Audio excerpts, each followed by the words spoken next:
అనకాపల్లి జిల్లా చోడవరం పట్టణంలో నారా లోకేష్ వడ్డాదిలో శంఖారావం తర్వాత వైసీపీ టీడీపీ జనసేన మధ్య మాటల యుద్ధం కొనసాగుతోంది.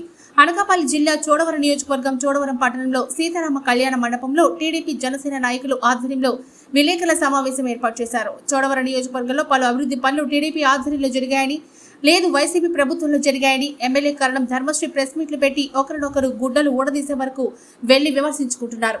ఈరోజు బుధవారం టీడీపీ మాజీ ఎమ్మెల్యే కేఎస్ఎన్ రాజు, ఇన్ఛార్జ్ భక్తుల తాతయ్య బాబు, జనసేన ఇన్ఛార్జ్ పివిఎస్ఎన్ రాజు, టీడీపీ జనసేన నాయకులు, వైసీపీ ఎమ్మెల్యే ప్రభుత్వ విప్ కర్మ ధర్మశ్రీపై తీవ్ర స్థాయిలో మండిపడ్డారు.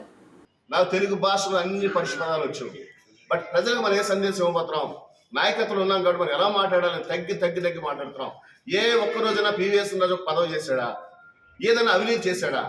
ల్యాండ్ గ్రాబర్ అన్నావు. ఒక సింగిల్ గజానికి నేను గ్రాబ్ చేసినట్టు తెలిస్తే ఇదే చోడవరం నిలబడిన వినాయకుడి గుడి దగ్గరికి వెళ్ళి లెంపలు వేసుకుని రాజకీయాన్ని నిర్మించుకుంటాను. నీ మొత్తం సాక్ష్యాధారాలు తీసుకొస్తాను. నీ అన్నదమ్ములు గోవాడ షుగర్ ఫ్యాక్టరీలో ఏ రకంగా పదవులు పొందారు, ఏ రకంగా పదవులు అనుభవించారు, అవి ఎంత ఇర్రెగ్యులర్ చెప్పాలా? చెప్పంటావా? నీ చరిత్ర, నీ కుటుంబ చరిత్ర చెప్పంటావా? నువ్వు కుటుంబాల కోసం, కులాల కోసం మాట్లాడదు. దయచేసి నిన్ను ప్రజలు ఎన్నుకున్నది ఏంటంటే నాలుగు మంచి పనులు చేయి అని ఎన్నుకున్నారు. తప్పేం కాదు. ఆమోదించాం. తెలుగుదేశం ఆమోదించింది, జనసేన ఆమోదించింది. ఈవేళ మా ఇద్దరు నాయకులు కలిసి, ఉభయలు కలిసి ప్రజాపక్షాలు పోరాడుతున్నాం. లోకేష్ గారు చెప్తారు నాలుగు మాటలు, మంచి మాటలు. నువ్వు విరుచుకుపడిపోవడానికి నీ దగ్గర ఏముంది? జగన్మోహన్ రెడ్డి కోసం మాట్లాడే స్థాయి నువ్వు లేదంట మమ్మల్ని. మరి లోకేష్ కోసం మాట్లాడే స్థాయి, పవన్ కళ్యాణ్ కోసం మాట్లాడే స్థాయి నీకున్నా? నీ స్థాయి ఏంటి అసలు నీకు తెలుసా? ఈవేళ చివరిగా నీకు ఒకే మాట చెప్తున్నాం. చాకిపల్లి గ్రామంలో ఆవేళ ఎన్నికల్లో ఈ వంతెన కట్టించేస్తాను నేను, ఓట్లేమని అడిగేవా లేదా? ఎన్నో గ్రామాలకి గుడులు డబ్బులు ఇస్తానని నువ్వు ఎవడో ఎగ్గొట్టినది వాస్తవా కాదు? తీసుకొస్తామండి. నేను చెప్పిన ప్రతి మాటకి మీడియాలో మాట్లాడుతున్నాను. బాధ్యతలందరినీ తీసుకొస్తాను. ఒక దొంగ కంపెనీని తీసుకొచ్చి జగనన్న కాలేజీ కట్టిస్తానని పరిచయం చేసి నువ్వా కాదా? మన కంపెనీ చేసిన దాన్ని నువ్వు బాధ్యత వహించాలా లేదా? నువ్వు చేసిన పనులు చిన్నవే కాదు ధర్మశ్రీ. నియోజకవర్గం అంతా పూర్తిగా పాడైపోయింది. మీరు ఏ స్కూల్ని తీసుకురాదు, ఏ కాలేజీని తీసుకురాదు, ఏ హాస్పిటల్ని తీసుకురాదు. మరి ఇవాళ చోడవరంలో ఈ పట్టణ కేంద్రంలో ఉన్న హాస్పిటల్లో ఓ జనరేటర్ లేదు. డాక్టర్ గారు ఏం చేస్తున్నారు? ఆపరేషన్ చేయాలంటే లైన్ మెన్కో ఏఈకో ఫోన్ చేసి ఓ 3 గంటలు కరెంట్ వచ్చింటే ఆపరేషన్ చేయడం అవసరం చెప్తున్నారు. నీ సిగ్గర్ పెంచలేదు. 5 లక్షల రూపాయలు జనరేటర్ తేలేడు నువ్వు. పైగా ఎంపీ గారు గ్రాంట్లో తెస్తాను లెటర్ పెట్టని చెప్పి 6 నెలలు తిప్పిస్తున్నావు డాక్టర్ గారిని. అడుగుదామా? డాక్టర్ దగ్గరికి వెళ్దామా మనం? నీకు చేతనైతే చెయ్యి పని, చేత కాకపోతే నోరు మూసి కూర్చో. చేసే మనిషి విమర్శించొద్దు, అకారణ విమర్శ చేయొద్దు. నీకు కారణ విమర్శ ఉంటాయి. నిజంగా పీవీఎస్ తప్పు చేసి ఉంటే తప్పని చెప్పి తప్పేం కాదు, సరిదిద్దుకుంటాను. ఒక్క మేము చెప్పడం కాదు, నీ పార్టీలో ఉన్నట్టు వ్యక్తులు కూడా అనకూడదు. కానీ వైసీపీ కేడర్ అందరూ కూడా మా వాడు చంపేస్తున్నాడు, విపరీతంగా కలెక్షన్ చేసేస్తున్నాడు, తినేస్తున్నాడు మమ్మల్ని అందరినీ కూడా అని చెప్పింది.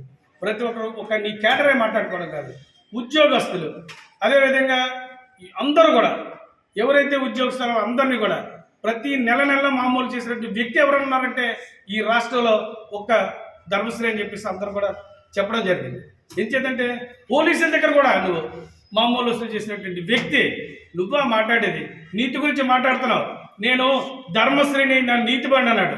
నువ్వు నీతిపడా కాదన్నది నీ గుండెల మీద చేసుకొని నువ్వు చెప్పడం కాదు, ప్రజలందరికీ కూడా తెలుసు నువ్వెంత అవినీతి పడ్డావు. ప్రతి విషయంలో కూడా నిన్న కాక మొన్న అంగన్వాడీ టీచర్సే కాదు, లేదా ఏ పోస్టులో చూసుకున్నా ఎవరి దగ్గర సరే వేల పెట్టి మరి డబ్బులు వసూలు చేసావు నువ్వు కేటర్. ఇంకా సిగ్గుసేటటువంటి విషయాలు ఏంటంటే చెప్పలేనివి. మన ఇప్పుడు కూడా చోడవరం పట్టణంలో ఇల్లు కట్టుకునేటప్పుడు కూడా గత 10-20 సంవత్సరాలకి తెలుగుదేశం సర్పంచులు మరి శాసనసభ్యులు ఉన్నప్పుడు ఎప్పుడు కూడా ఎక్కడ కూడా అవినీతి వర్గం మీకు చూపించలేదు. ఈరోజు నీకు అవకాశం ఇస్తే నీకు ఇచ్చిన అవకాశానికి ఇంటి ప్లాన్ ఎప్పుడూ కూడా ఓటాలు పెట్టి తీసుకునేటువంటి ఘనత ఎవరుందంటే ఈ ఎమ్మెల్యే ధర్మశ్రీకి ఉంది. నువ్వో చెప్తావు, నీకు ఈరోజు చెప్తున్నావు, ఛాలెంజ్ చేస్తున్నావు.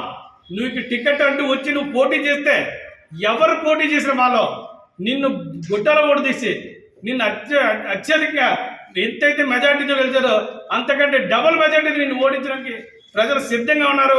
నిన్ను గుడ్డల ఆరంగా కూడా ఓడదీయడానికి సిద్ధంగా ఉన్నారు. ఇందాక డెవలప్మెంట్ గురించి చెప్పారు.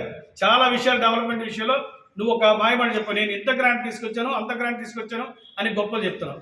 నువ్వు తెచ్చిన గ్రాంట్ ఉదాహరణకి బిఎన్ రోడ్డు 110 కోట్ల రూపాయలు తీసుకొచ్చానని చెప్పి నువ్వు ఎమ్మెల్యే అంటే నేనేదో తీసుకొచ్చానని చెప్పావు. ఈ రోజుకి వచ్చి నువ్వు ఎంత ఖర్చు పెట్టావు 110 కోట్లలో? నువ్వు అసలు ఆ రోడ్డు ఏమైనా కనీసం ఈ 4 సంవత్సరాల 10 నెలల్లో నువ్వు నీకు సిగ్గు లేదా? కనీసం రోడ్డు మీద మన చోడవర కాన్స్టిట్యూన్సీ అంతా ప్రయాణం చేస్తే ఎక్కడైనా 1 కిలోమీటర్ శుభ్రంగా గోతులు లేకుండా ఉందా? గత 5 సంవత్సరాల పరిపాలనలో కూడా ఏ విధంగా ఉన్నాయి రోడ్లు అన్నది ప్రజలందరికీ తెలుసు. ఎక్కడ కూడా నీ డొల్లతనం ఇంకోటి చెప్తున్నా. కేబీ రోడ్డు పెద్ద ఏదో నేను గ్రాంట్లు తెచ్చేసి చేశానంటావు. నువ్వు ఇన్ని ఏదో కబుర్లు చెప్పావు. ఎక్కడైనా సరే ఒక్క రోడ్డు పదండి, ఇప్పుడు మీ ప్రస్తుతాలు మేము వెళ్ళి చూద్దాం, కనీసం తవ్వేసి గ్రాంట్లు లేకుండా ఏదో కొబ్బరికాయ కొట్టేసారు తప్ప నువ్వు ఎక్కడ పనితీరు చేసావు? అంటే ఇప్పుడు నీకు గుర్తొచ్చింది 4 సంవత్సరాలు 10 నెలలు పోయిగా కొబ్బరికాయ కొట్టేశాను, నేను అభివృద్ధి చేశాను. నువ్వు చేసినటువంటి గతంలో చేసినటువంటి డ్రాయింగ్స్ కానీ లేదా కాపు బిల్డింగ్స్ కానీ లేదా అంగన్వాడీ బిల్డింగ్స్ కానీ అన్ని ఇన్కంప్లీట్గా ఉన్నాయి. ఒక్కటైనా నువ్వు పూర్తి చేసావా?